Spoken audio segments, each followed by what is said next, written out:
Mr. President, thank you for letting me do this interview. Blah blah blah. Hello. Let's start with how are you doing today? Blah blah blah blah blah blah blah blah. Would you mind if I deep a little bit into the Russian history? 30 seconds or a minute. The universe's story begins with the Big Bang, a moment that defies our traditional understanding of time and space. Imagine the entirety of the universe, all of its matter, energy, space and time, compressed into an intensely small point.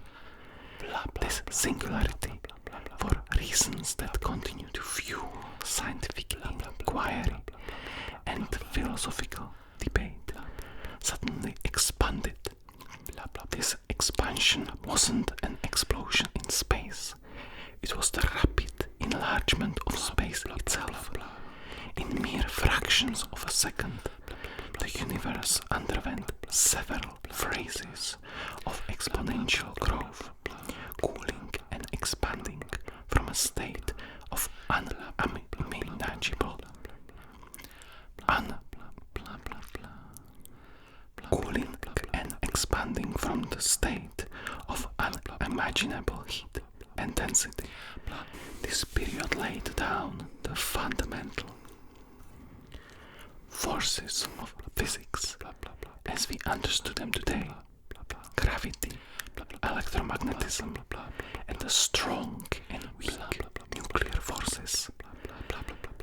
The universe's first few minutes saw the formation of simple subatomic particles and light elements like hydrogen and helium. As the universe continued to cool, these particles began to form the first atoms, setting the stage for all the complex structures we observe in the cosmos today. With the universe now filled with a sea of hydrogen and helium gas, gravity began to sculpt the cosmos. Regions of slightly higher density within this almost uniform expanse began to collapse under their own gravity, forming the first stars and galaxies.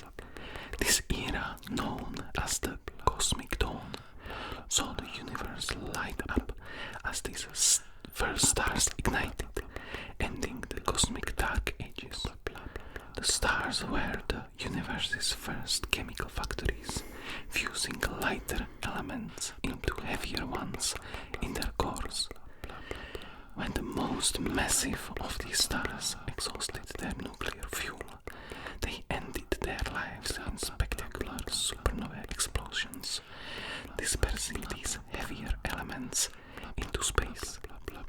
These elements would become the building blocks for future generations of stars, planets, and even surely life itself.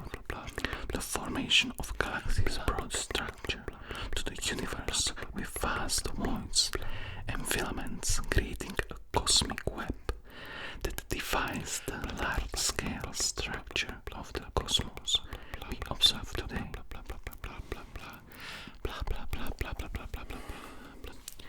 Don't understand how it is relevant. Well, don't worry, we will come to the point. Let me just continue. Our solar system story begins in a molecular cloud, a cold and dense region of space filled with gas, dust, and the remnants of previous generations of atom stars. Our solar system story begins in molecular cloud, a cold and dense region of space filled with gas, dust, and the remnants of previous generations of stars, triggered by perhaps a nearby supernova. Part of this cloud began to collapse. As it did, it spun faster and flattened into a protoplanetary disk orbiting a newborn star the Sun. Within this disk, particles of dust and ice began to stick together, forming larger and larger bodies. Through forces of aggression, these planetary simmals grew into the planets, moons, asteroids, and comets of our solar system. Earth formed in the habitable zone, where conditions allowed for the presence of liquid water, a critical ingredient for life as we know it. The early Earth was a violent place, subjected to intense bombardment by other celestial bodies, which played a crucial role in shaping its composition and possibly delivering water and organic compounds to its surface. The Earth's formation was marked by chaos and violence as it accreted from the solar nebula. Its interior heat up due to energy released from the impact of colliding particles, as well as the decay of radioactive elements. This heat melted much of the young planet, allowing it to differentiate into layers: a dense metallic core, a silicate mantle, and crust. The early atmosphere was likely formed from volcanic gases, including water vapor, carbon dioxide, and nitrogen, but virtually no oxygen. The planet's surface was initially molten, forming a magma ocean that slowly cooled to form a solid crust. This period set the stage for the Earth's dynamic geology, with the movement of tectonic plates shaping the surface over billions of years. Can we... Don't worry, I'm getting to the point. 4.5 billion years ago. Yes, the Earth's companion, the Moon, is thought to have formed as a result of a cataclysmic event early in Earth's history. The leading hypothesis suggests that a Mars-sized body, often called Theia, collided with the young Earth. This impact ejected a significant amount of debris into orbit around the Earth, which eventually coalesced to form the Moon. This event had a profound effect on the Earth, including its rotation rate, the tilt of its axis affecting the seasons, and possibly initiating plate tectonics. The formation of the Moon was also critical in stabilizing Earth's climate over geological timescales, making it more conducive to life. Next, we are in the era of heavy bombardment, which is really significant for Russia. This era represents a time when the inner planets, including Earth, were pelted by a disproportionately high number of asteroids and comets. This bombardment had a profound impact on the young Earth's surface, creating a modifying its earliest landscapes and potentially delivering vital organic compounds and water, crucial for the genesis of life. This tumultuous period reshaped the planet's surface, burying and melting its earliest crust, and may have played a role in the formation of Earth's vast oceans by delivering icy comets that thawed in the warmth of a young sun. The late heavy bombardment signifies not just a period of destruction, but also one of construction and delivery, setting the stage for life to emerge. And now, yes, I'm getting to the point now. We are getting 3.8 billion years ago, the origin of life, the origin of Russia. The origins of life on Earth remain one of the most fascinating and complex processes in science. Life is thought to have begun in the planet's oceans, where conditions allowed the formation of complex organic molecules. These molecules thought a series of still not fully understood processes formed the first simple cells. Hydrothermal vents on the ocean floor, with their rich chemistry and inner energy sources, are among the prime candidates for these cradles of life. These first organisms were an aerobic, thriving without oxygen in a world vastly different from our own. The emergence of life marks a pivotal chapter in Earth's history, transforming it in ways that would eventually lead to the planet's current biodiversity.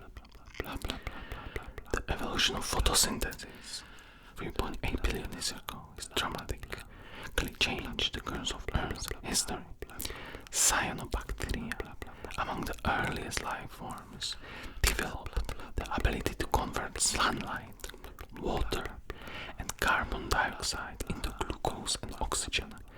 This process not only provided a new, efficient energy source for life, but also began to increase the oxygen levels in the atmosphere.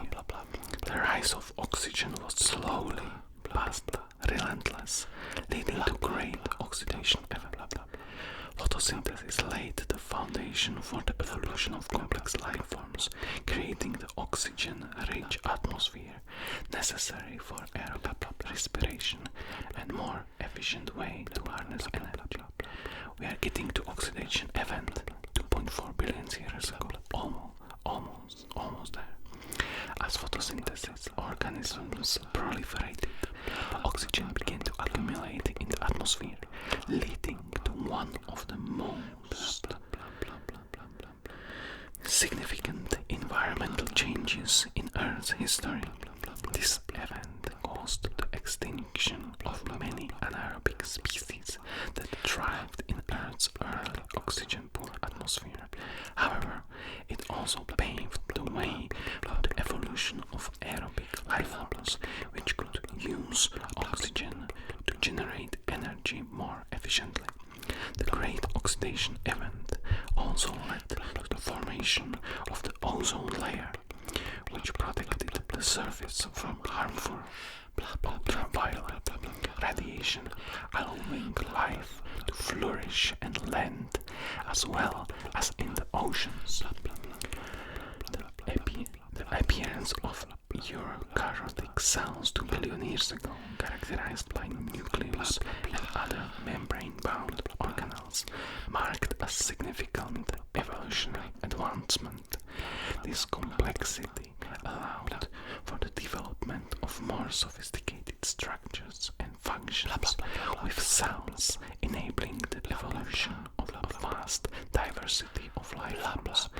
The endosymbiotic theory suggests that eukaryotic cells originated through symbiotic relationships between early prokaryotic cells, where one cell engulfed another, which then lived inside the host cell and evolved into organelles like mitochondria and chloroplasts. This crucial step set the stage for development of multicellular life, leading to the rich tapestry of plants, animals, and fungi that inhabit the earth today. We are getting to Cambrian explosion 500 million years ago. The Cambrian explosion marks a period of rapid evolutionary diversification, approximately 541 million years ago. Within a relatively short geological time frame, most major animal phyla appeared, as evidenced by the fossil record, particularly the Burgess shale. This event saw the emergence of complex organisms with hard exoskeletons, advanced its nervous system and ability to move actively. The Cambrian explosion is attributed to a combination of factors including increased oxygen levels, the evolution of predation, and changes in the environment and climate. It represents a pivotal moment in life's history, laying down the foundation for the modern biosphere and demonstrating the incredible adaptive capabilities of life. Yeah, it will be just a minute, don't worry, I'm getting them. Life's adventure to land represents a series of evolutionary milestones that transform the Earth's landscapes and ecosystems. Initially, plants evolving from green algae ancestors began to colonize the land, followed by fungi, which formed a symbiotic relationship with plants, and arthropods, the first animals to make the transition. The movement of life from water to land involves significant adaptations, such as the development of roots and vascular tissues in plants to acquire water and nutrients and provide support in the air, as well as exoskeletons and lungs in animals to deal with the challenges of gravity and respiration outside of water. These pioneering organisms set the stage for the development of terrestrial ecosystems, dramatically altering the planet's atmosphere, hydrology, and soil composition. The Permian Triassic extinction 252 million years ago is an event, also known as the Great Dying, was the most severe mass extinction event in Earth's history, which estimates suggesting that up to 96% of all marine species and 70% of terrestrial vertebrate species went extinct. This event dramatically reshaped Earth's biosphere, paving the way for new life forms to emerge and dominate. The causes of this extinction event are still debated, but are thought to include massive volcanic eruptions in the Siberian traps, leading to global warming, ocean acidification, and anoxia. The recovery from this mass extinction was slow, taking millions of years, but it eventually led to the diversification of life forms that would dominate the Mesozoic era. Don't worry, we are in the age of dinosaurs. 6 million years ago, 550 to 66 million years ago. Following the Permian Triassic extinction event, the Mesozoic era, often called the Age of Dinosaurs, saw the rise of these iconic reptiles to become the dominant terrestrial vertebrates. This era is divided into three periods: the Triassic, Jurassic, and Cretaceous, each marked by significant evolutionary, geological, and climatic changes. Dinosaurs were incredibly diverse, ranging from gigantic sauropods to fierce theropods, and were present on all continents. This era also saw the evolution of first mammals, birds, and flowering plants. The end of the Mesozoic era was marked by Cretaceous-Paleogene extinction event, leading to decline of the dinosaurs and setting the stage for mammals and to become dominant land animals. Yeah, we are coming basically to the main point. Don't worry, just a minute more. The end of the Cretaceous period was marked by another significant mass extinction event, which led to the extinction of dinosaurs, except for their descendants, the birds, and many other life forms. The prevailing theory for this extinction event is released impact of a large asteroid or comet in the Yucatan Peninsula, known as the Chicxulub impactor. This event caused massive wildfires, tsunamis, and a nuclear winter effect from the ejected debris blocking sunlight and subsequent global cooling. The extinction of the dinosaurs opened ecological niches that allowed mammals and other life forms to diversify and evolve, leading to the ecosystems we are familiar with today. After the extinction of dinosaurs, mammals, which had existed in the shadows for millions of years, began to diversify and fill the vacated ecological niches. This period saw the rapid evolution of mammals in size, intelligence, and adaptability. From small nocturnal creatures, mammals evolved into a wide array of forms that inhabited land, sea, and air. The early Cenozoic era is characterized by this dramatic diversification, leading to the dominance of mammals across the globe. This era includes the appearance of primates, the group that would eventually give rise to humans. Rise of primates. Primates, distinguished by their large brains, forward-facing eyes, and grasping hands, evolved from small mammals that lived in the trees of tropical forests. Over millions of years, the primate lineage branched into various families, including the hominids, which are more closely related to humans. The evolution of bipedalism, walking on two legs, a significant milestone occurred in hominids and is considered a key adaptation that would lead to the genus Homo. We are almost there. Homo sapiens, modern humans, first appeared in Africa approximately 300,000 years ago. Characterized by significant increase in brain size and cognitive abilities, early humans developed complex tools, art, and culture.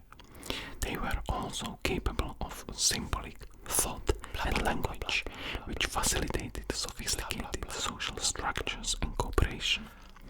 Over tens of thousands of years, Homo sapiens migrated out of Africa, populating almost every continent and developing strategies to adapt to various environments, from ice-covered Europe to the tropical islands of Southeast Asia. The transition from nomadic hunter-gatherer societies to settled agricultural communities marked one of the most significant shifts in human history, in Russia's history, in 10,000 years ago. The domestication of plants and animals allowed for the development of surplus food, which led to population growth and the establishment of permanent settlements. This, in turn, laid the foundation for the development of complex societies, trade networks, and the rise of civilizations which, with advanced forms of government, culture, and technology. The agricultural revolution also had profound effects on the environment. Of human activity began to alter landscapes on a large scale for the first time. And now we are getting to the point. Early Slavic settlements. Following the agricultural revolution, Slavic tribes began to settle the vast territories of what is now Western Russia, Ukraine, and Belarus. These tribes practiced farming, animal husbandry, and developed a culture that would become the foundation of Russian identity. By the 7th and 8th centuries, Slavic communities had formed tribal federations and began to establish the earliest states in the region. Late 9th century, the state of Kevan Rus is traditionally considered to have been founded by the Varangian prince Rurik in 862 with Novgorod as its first capital. His descendants moved south and extended their control to Kiev, which became the political and cultural center of the Rus territory under the rule of Prince Vladimir the Great. In the late 10th century, Kevan Rus adopted Christianity from the Byzantine Empire, marking a pivotal moment in the story of Russian cultural and religious identity. In 13th century, Mongol forces led by Batu Khan invaded Kevan Rus, effectively subjugating the Slavic and Finno-Ugric peoples of the region. The Mongol rule, often referred to as the Tatar yoke, lasted for several centuries, profoundly influencing the political and social structures of the Rus principalities. Moscow gradually emerged as leading power among the principalities, partly due to its role as a collector of tribute for Mongols. Moscow ascendancy marked by its role as unifier and liberator of the Russian lands from Mongol rule. In 14th to 15th century formed the Grand Duchy of Moscow under the leadership of princes like Dmitry Doskoy and Ivan the Great. The third, Moscow expanded its territory and declared its independence from the Mongol Empire. Ivan III notably tripled the territory of his state, laid the foundations for a centralized Russian state, and adopted the title of Grand Prince of all Rus. In 16th century, Ivan IV, Ivan the Terrible, was crowned the first Tsar of Russia in 1547, symbolizing the centralization of power and the assertion of divine right to rule. His reign was characterized by significant territorial expansion, the establishment of centralized government, and the oprichnina, a policy of state terror against the nobility. Despite his controversial rule, Ivan IV's reign marked the transition of Russia from medieval state to a multi-ethnic and multi-continental empire. The Romanov dynasty, beginning with Mikhail Romanov in 1613, heralded a period of consolidation and expansion for Russia. The empire grew to become one of the largest in history, stretching from the Polish-Lithuanian Commonwealth in the west to Alaska in the east. This era saw the westernization and modernization of Russia under rulers like Peter the Great and Catherine the Great, as well as the complexity of serfdom, the rise of the intelligentsia, and the seeds of revolutionary thought. 1917, the Russian Revolution was a pivotal moment in Russian history, comprising two major revolutions, the February Revolution and the October Revolution. The February Revolution led to the abdication of Tsar Nicholas II, ending centuries of Romanov rule and leading to the establishment of provisional government. However, the provisional government struggled with the widespread social, economic and political challenges, including continued involvement in World War I. The October Revolution. The Bolsheviks, led by Vladimir Lenin, capitalized on the provisional government's weakness, leading to the October Revolution, known as the November Revolution in the Gregorian calendar.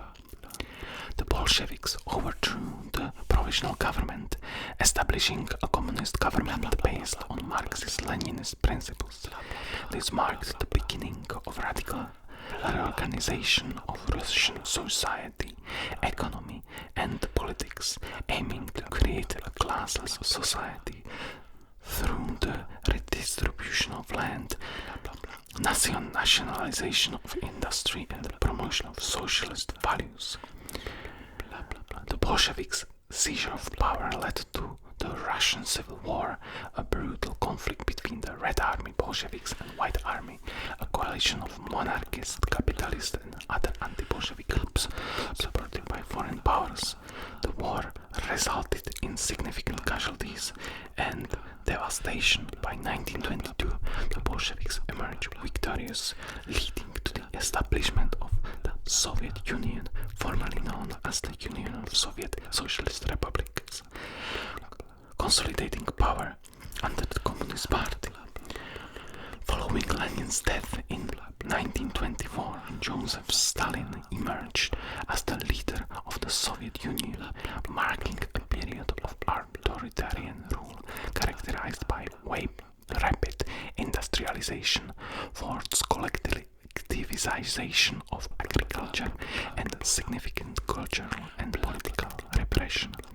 Stalin's policies led to widespread famine, notably the Holodomor in Ukraine and the Great Purge of the late 1930s, during which millions were executed, imprisoned or exiled.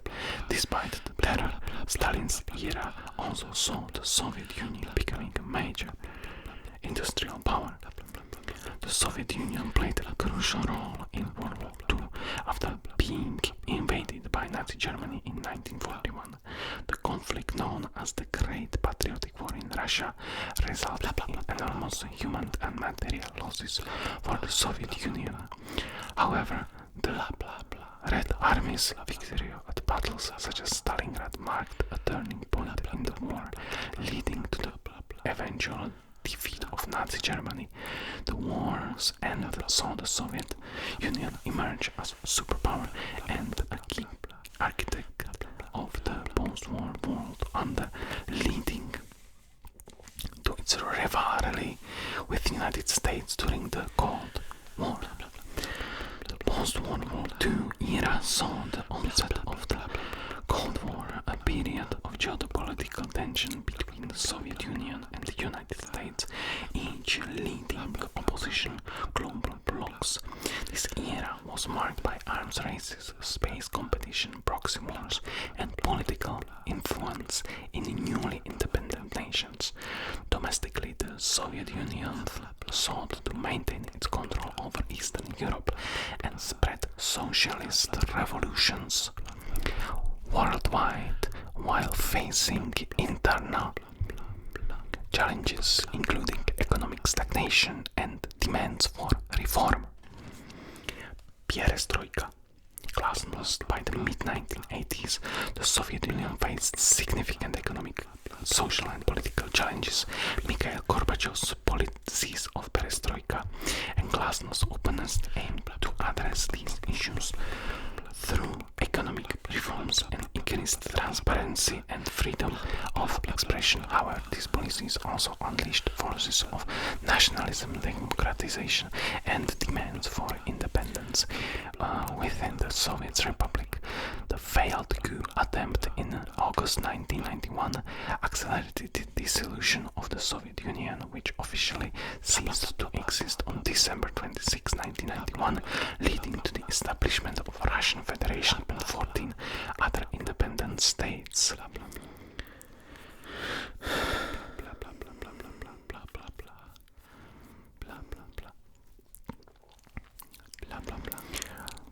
Boris Yeltsin, Russia's first elected president, faced the monumental task of steering the country through the transition from a planned to market economy.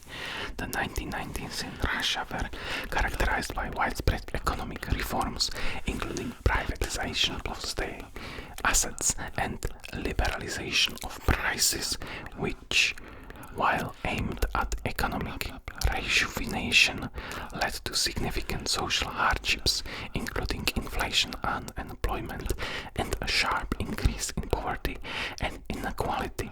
The era was also marked by political instability culminating in the 1993 constitutional crisis and conflict in the North Caucasus region, most notably the First Chechen War.